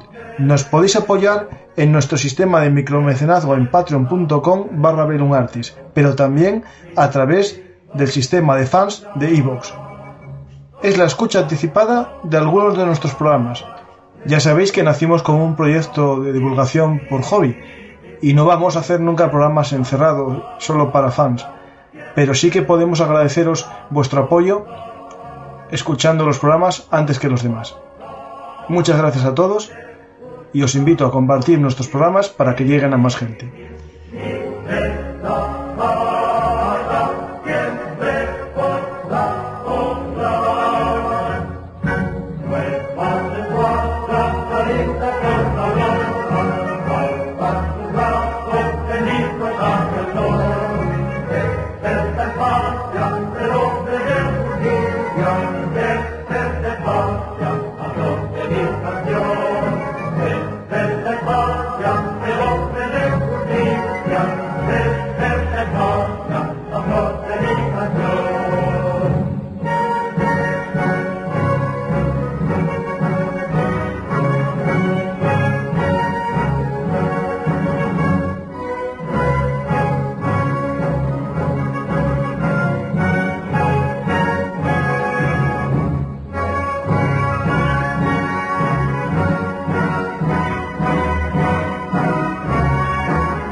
ya sabéis, Bellum Artis, historia militar es historia hablada. Estamos como siempre en todas las redes sociales, pero recordar, ahora nuestra dirección es bellumartishistoriamilitar.blogspot.com. No os olvidéis, Bellum Artis es el blog de la historia militar. Muchas gracias.